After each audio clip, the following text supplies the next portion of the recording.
Hello my dear student, स्वागत है आपका अपने YouTube channel dream science coaching पे। मैं अली सर आज आप लोग के बीच क्लास 9th के मैथ्स के ऑब्जेक्टिव क्वेश्चन के साथ है। ऑब्जेक्टिव के साथ साथ मैं एक वीडियो और बनाऊंगा जिसमें सब्जेक्टिव के वीवीआई क्वेश्चन सब होंगे और उसके सॉल्यूशन भी होंगे, तो आप लोग इसको देखें। इसके बाद जस्ट उसका एक वीडियो अपलोड कर दूंगा सुबह 5 बजे से पहले तक, तो आप लोग इत्मीनान से चलिए हम लोग इस क्वेश्चन की बात करते हैं। थोड़ा रात काफ़ी हो चुका है जिस वजह से मैं ज़्यादा बोल्डली नहीं बोल सकता। हो सकता आपको आवाज़ मेरी क्लियर नहीं मिल रहा हो, फिर भी आप लोग मेरी बात को वॉल्यूम बढ़ा के सुनेंगे तो आपको सुनाई देगी। तो चलिए हम लोग बात करते हैं इस क्वेश्चन के बारे में। तो ये इस क्वेश्चन का देख सकते हैं, विषय कोड आपका 110 रहेगा। जब मैं उसका थंबनेल बनाता हूँ तो ये सबको ढक देता हूँ। बहुत सारे बच्चों को लगता है ये फर्जी है, लेकिन जो जानते हैं वही जानते हैं। तो चलिए ये आप देख सकते हैं यहाँ पर, ये जो आपका है विषय कोड 110 है, क्लास 9th का है, हाफ ईयरली एग्जामिनेशन 2025 सितंबर 2025 का है। और इस ये गणित का है, ये कौन सा है, मैथमेटिक्स का है, जो कि कंपलसरी है। इसमें आपको दर्शाया गया है, देखो इसमें कुल क्वेश्चन कितने मिलेंगे आपको। तो कुल आपको जो पेज होंगे वो 48 पेज रहता है। प्रश्नों की संख्या 113 मिलेंगे, जिसमें से 80 और 25 और 8 करके 3 ग्रुप में बटा हुआ है। यानी कि 80 ऑब्जेक्टिव जिसमें 50 बनाना, 25 शॉर्ट, फिर 8 लॉन्ग क्वेश्चन है जिनमें से 50-50 बनाना रहता है। और जैसा कि अब देखेंगे कि यहाँ पर निर्देश में सारे बात क्लियर हो जाएगा। तो यहाँ पर पूर्णांक जो है आपका 100 नंबर का रहने वाला है।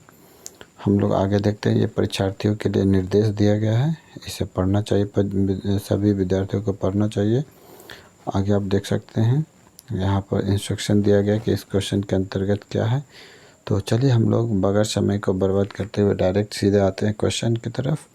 आप लोग को तो मैं इसमें एक्सप्लेन करता नहीं हूँ, इसीलिए मैं केवल फास्ट में दिखा देता हूँ ताकि वीडियो छोटा हो और आसानी से आप लोग देख सकें। तो ये सेक्शन ए है जो कि ऑब्जेक्टिव क्वेश्चन होता है। आपको इसमें क्लियर दिया गया है, यहाँ पर देख सकते हैं कि 1 से लेकर 80 तक वस्तुनिष्ठ प्रश्न है। इनमें से किन्हीं 50 प्रश्नों के उत्तर देने, कितने 50 प्रश्न के उत्तर देना। इसके लिए आपको OMR मिलता है जिसमें हम लोग को गोल गोल करना रहता है। सारे नंबर, सारे क्वेश्चन 1-1 नंबर के होते हैं। तो चलिए हम लोग देखते हैं। पहला क्वेश्चन जो है क्या है, 4.1/8 का दशमलव प्रसार है। क्या है दशमलव प्रसार, तो शांत है। ऑप्शन ए सही उत्तर हो जाएगा। अगला प्रश्न हम लोग देखेंगे डियर स्टूडेंट, क्वेश्चन नंबर 2, किसी वृत्त की परिधि और उसके व्यास का अनुपात को दर्शाया जाता है। तो क्या किस में दर्शाया जाता है, तो इसका हो जाएगा ऑप्शन डी, पाई से दर्शाया जाता है। तीसरा प्रश्न हम लोग देखेंगे, ये देख सकते हैं 0.6 और 6 पर जो रिपीटेशन को बता रहा है आपको देखेंगे, तो इसका उत्तर हो जाएगा ऑप्शन बी 2/3। चौथा प्रश्न है, देख सकते हैं इस चौथा प्रश्न का जो है उत्तर, इसमें जब टिक लगाना शायद भूल गया, sorry, same to same question है ना, सेम क्वेश्चन दे दिया है। चलिए आगे बढ़ते हैं हम लोग। पांचवा प्रश्न है, इसका ऑप्शन ए, निम्नलिखित में से किस परिमेय संख्या का दशमलव प्रसार शांत होगा। तो ऑप्शन ए हो जाएगा 19/80 हो जाएगा। अब लोग शांत अशांत कौन होता है इसका ट्रिक भी आप लोग को मालूम ही होगा, पढ़े होंगे आप लोग।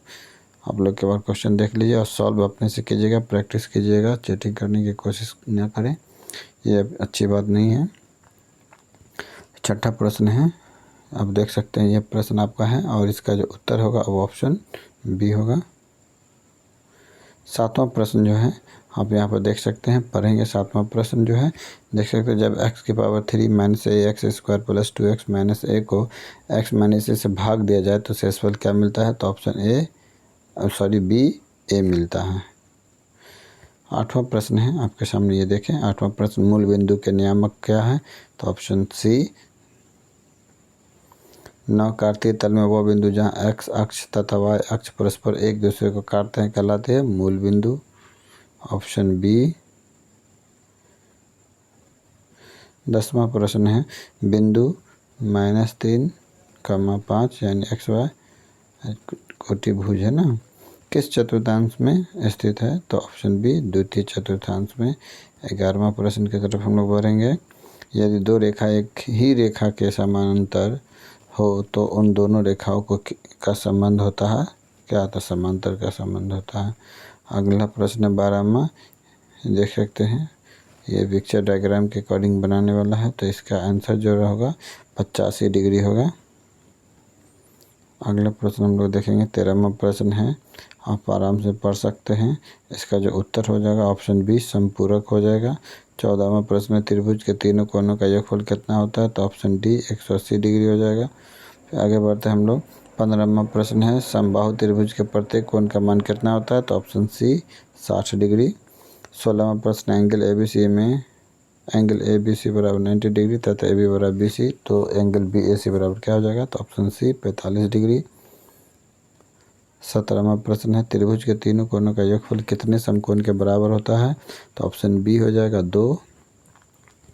18वां प्रश्न हम लोग देखेंगे, एंगल ए बी सी में एंगल बी ए सी बराबर 53 डिग्री तथा एंगल ए बी सी बराबर 62 डिग्री, तो एंगल ए सी डी बराबर क्या होगा? तो इसका ऑप्शन बी हो जाएगा 115 डिग्री। ये सब एक बात के लिए मैं आपको बता दूं कि जब आप लोग पढ़े होंगे तो ये सारे क्वेश्चंस वगैरह आप लोग को ज़रूर टीचर बताएंगे, तो आपको यहाँ पर हम शॉर्ट वीडियो बनाने की वजह से एक्सप्लेन नहीं कर सकता, तो आप लोग इसमें जो है ना एक्सप्लेन कर के तब आप उसको लिखेंगे, समझने की कोशिश करेंगे। चिट पुर्जा लेकर जाने की कोशिश ना करें, चीटिंग करना अच्छी बात नहीं है, ये आपके भविष्य को बर्बाद कर देगा। 19वां प्रश्न है, किसी त्रिभुज में तीनों कोण हो सकते हैं क्या? ऑप्शन सी न्यून कोण हो सकते हैं। 20वां प्रश्न, किसी त्रिभुज के कोण 2:3:4 के अनुपात में हो तो सबसे बड़े कोण का मान क्या हो जाएगा? तो ऑप्शन डी 80 डिग्री हो जाएगा। 21वां प्रश्न है, एंगल ए बी सी में भुजा बी सी को डी बिंदु तक बढ़ाया गया है, तो एंगल ए सी डी बराबर क्या हो जाएगा? तो ऑप्शन सी हो जाएगा। 22वां प्रश्न हम लोग देखेंगे, त्रिभुज ए बी सी में एंगल बी बराबर 76 डिग्री तथा एंगल सी बराबर 48 डिग्री, तो एंगल ए बराबर क्या हो जाएगा? तो एंगल ए बराबर ऑप्शन ए 56 डिग्री हो जाएगा। 23वां प्रश्न ऑप्शन का जो उत्तर हो जाएगा ऑप्शन बी 58 डिग्री हो जाएगा। 24वां प्रश्न जो है उस 24वां प्रश्न का उत्तर जो हो जाएगा ऑप्शन बी 61 डिग्री हो जाएगा। उसके बाद हम लोग 25वां प्रश्न को देखेंगे, यदि A B parallel C D तथा ई एफ तथा एक तिर्यक छेदी रेखा है जो ए बी तथा सी डी को क्रमशः जी तथा एच पर काटती है, तो angle B G H plus angle G H D बराबर क्या होगा? तो यहाँ पर आप देख सकते हैं ऑप्शन डी 180 डिग्री हो जाएगा। यहाँ पर डायग्राम बना के आपको समझा भी दिया गया है। 26वां प्रश्न है, यदि कोई तिर्यक छेदी रेखा दो समांतर रेखाओं को प्रतिच्छेद करती है तो संगत कोणों के प्रत्येक में क्या संबंध होता है? तो ऑप्शन सी बराबर हो जाएगा। 27वां प्रश्न, दिए गए चित्र में एंगल ए बी डी बराबर 106 डिग्री तथा एंगल ए सी बराबर 118 डिग्री, तो एंगल बी ए सी बराबर क्या हो जाएगा? तो ऑप्शन डी हो जाएगा 44 डिग्री। 28वां प्रश्न, 2/3 समकोण बराबर है, ऑप्शन डी के 60 डिग्री। 29वां प्रश्न को हम लोग देखेंगे, 59 डिग्री का पूरा कोण कितना हो जाएगा? Option A 31 degree. पूरा कोण संपूरक कोण आप तो अच्छी तरह से जानते होंगे। 127 डिग्री का संपूरक कोण कितना? 53 डिग्री, ऑप्शन बी। 31वां प्रश्न है, जो दो ज्यामितीय चित्र जिनका एक ही आकृति तथा आकार होता है क्या कहलाते हैं? तो सर्वांग, ऑप्शन बी। 32वां प्रश्न है, यदि ए बी सी बराबर सर्वांग ए त्रिभुज डी एफ, तो बी सी बराबर क्या हो जाएगा? तो ऑप्शन बी ई एफ हो जाएगा। 32वां 33वां 2x² - 8 बराबर ऑप्शन सी हो जाएगा इसका। 34वां है, इसका ऑप्शन डी 90 डिग्री हो जाएगा। इस क्वेश्चन को आप लोग आराम से पढ़ लीजिए। 35वां प्रश्न है, इस प्रश्न के उत्तर को क्या हो जाएगा? ऑप्शन ए परिकेंद्र हो जाएगा। 36वां प्रश्न के उत्तर है ऑप्शन बी ए हो जाएगा। उसके बाद आगे बढ़ते ताकि वीडियो बहुत छोटा हो जाए। 37वां, हीरोन के सूत्र में एस का मान क्या होता है? ए प्लस बी प्लस सी बाय 2, ऑप्शन बी। 37वां 38वां हो जाएगा, यदि ए बराबर 41 सेंटीमीटर, बी बराबर 28 सेंटीमीटर तथा सी बराबर 15 सेंटीमीटर, तो एस बराबर ए 42 सेंटीमीटर। 39वां प्रश्न, किसी त्रिभुज का क्षेत्रफल ज्ञात करने के लिए हीरोन का सूत्र है √S × S - A × S - B × S - C, यानी ऑप्शन बी ये हो जाएगा। आगे बढ़ते हैं हम लोग। 40वां प्रश्न, समकोण त्रिभुज का क्षेत्रफल क्या होता है? तो समकोण त्रिभुज का क्षेत्रफल ऑप्शन बी 1/2 गुना आधार गुना ऊंचाई होता है। 41वां प्रश्न देखेंगे, यदि एंगल ए बी सी में ए बी बराबर ए सी, एंगल ए बी सी बराबर क्या हो जाए, तो option B angle A C B हो जाएगा। 42वां प्रश्न, यदि त्रिभुज ए बी सी में ए बी बराबर ए सी तथा एंगल बी एवं एंगल सी का समद्विभाजक एक दूसरे को इस प्रकार ओ बिंदु पर काटता है कि एंगल ए बी ए सी बराबर 100 डिग्री, तो एंगल बी ओ सी बराबर क्या हो जाएगा, तो ऑप्शन ए 140 डिग्री। किसी त्रिभुज के समान कोणों के सम्मुख भुजाओं का अनुपात क्या होगा, सी 1:1। 44वां, समकोण समद्विबाहु त्रिभुज के प्रत्येक समान कोण का मान होता है 45 डिग्री, ऑप्शन बी 44वां था। अब हम देखेंगे 45वां प्रश्न क्या है। 4 सेंटीमीटर 3 सेंटीमीटर एवं 2 सेंटीमीटर क्रमशः लंबाई, चौड़ाई और ऊंचाई वाले घनाभ का पृष्ठ क्षेत्रफल क्या, ऑप्शन डी 52 सेंटीमीटर ऊंचाई वाले घनाभ का पृष्ठ क्षेत्रफल है ना 52 सेंटीमीटर स्क्वायर। कुछ कन्फ्यूजन हमें लग रहा है इसमें। 46वां प्रश्न है ऑप्शन सी 150 सेंटीमीटर स्क्वायर। 47वां प्रश्न है, यदि घनाभ की लंबाई, चौड़ाई, ऊंचाई सभी बराबर हो तो यह क्या कहलाता है, ऑप्शन बी धन कहलाता है। 48वां प्रश्न का ऑप्शन डी 18 सेंटीमीटर हो जाएगा। डियर स्टूडेंट, रात काफ़ी हो जाने की वजह से मैं जल्दी आप लोग को क्वेश्चन दिखा देता हूँ। और आपको 49वां प्रश्न ऑप्शन सी। आशा करते हैं आप लोग को वीडियो पसंद आया होगा। पसंद आया है तो आप लोग लाइक कमेंट ज़रूर किया कीजिए। हम लोग जब देखते हैं कमेंट्स लाइक वाले कुछ का जवाब नहीं दे पाते हैं ज़्यादा कमेंट्स, लेकिन पढ़ते सबका है। अच्छा सा कमेंट्स ज़रूर कीजिए। जैसे आप लोग देखते हैं एक अच्छा सा प्यारा सा कमेंट्स कीजिए। थैंक यू का एटलीस्ट थैंक यू का मैसेज ज़रूर देना चाहिए आप लोग के लिए, जग के निस्वार्थ बगैर किसी फ़ायदा के आप लोग को ये के लिए हम लोग ये वीडियो बनाते हैं डालते हैं। तो चलिए आप लोग के कमेंट्स का इंतज़ार रहेगा। आपको एग्ज़ाम कैसा जा रहा है ज़रूर बताइएगा।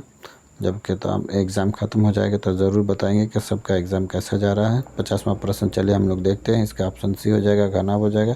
51वां प्रश्न का ऑप्शन बी हो जाएगा घन हो जाएगा। 51वां 52वां प्रश्न है देखिए, इसका भी ऑप्शन बी हो जाएगा। 53वां प्रश्न का ऑप्शन सी 12 हो जाएगा। 54 का घन में कितने शीर्ष होते हैं, तो ऑप्शन सी 8 होता है। 55वां प्रश्न एक्स की पावर 3 प्लस एक्स की पावर 2 प्लस एक्स प्लस 1 क्या है, तो ऑप्शन ए हो जाएगा x plus 1 into x square plus 1। 56वां का ऑप्शन सी हो जाएगा। 57 का ऑप्शन डी है। 58 का ऑप्शन ए है। 59 का ऑप्शन सी आंसर है। 60 का ऑप्शन ए। 61 का निम्नलिखित विकल्प में कौन किसी त्रिभुज की 3 भुजाओं को दर्शा सकता है, ऑप्शन सी।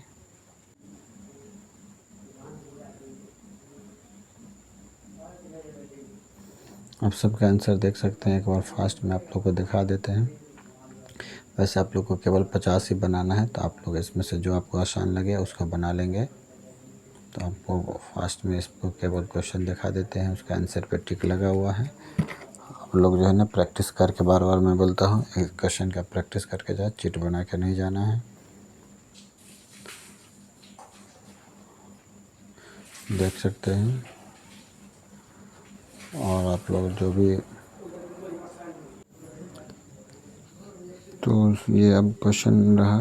शायद मैं कुछ कह रहा था, स्टॉप करके शायद मैं भूल गया हूँ, लेकिन मैं लास्ट में ये बात आपको ज़रूर बताऊँगा कि जिस तरह से आप लोग इस वीडियो को देखते हैं, प्यार देते हैं इस वीडियो पे, इसी तरह बाकी आगे भी कोई वीडियो जब बनाएं एजुकेशन से रिलेटेड, तो आप लोग उसमें भी उसको ज़रूर वीडियो को देखिए और उसमें कमेंट्स लाइक ज़रूर किया कीजिए। अच्छा लगता है। सब्सक्राइब आपकी इच्छा पे है, आपकी मर्ज़ी हो, लगे कि नहीं ये ज़रूरत है। वैसे सब्सक्राइब करने से आपका बस एक बार उंगली दबाना पड़ता है और कुछ बिगड़ता नहीं है। लेकिन मैं किसी को कहता नहीं हूँ सब्सक्राइब करने के लिए, फिर भी अगर आपको लगे कि नहीं करना चाहिए तो ज़रूर कीजिए। तो चलिए, मैं फालतू वीडियोस में डालता नहीं हूँ जो आप लोग को दिक्कत होगी। 80 का जो प्रश्न है इसका देख सकते हैं, ऑप्शन सी है। यहाँ पर इस तरह से सारे प्रश्नों के उत्तर समाप्त हो चुके हैं। मैं भी इस वीडियो को समाप्त करता हूँ। ठीक है बच्चे लोग, एग्ज़ाम के लिए बेस्ट ऑफ लक। जय हिंद, जय भारत।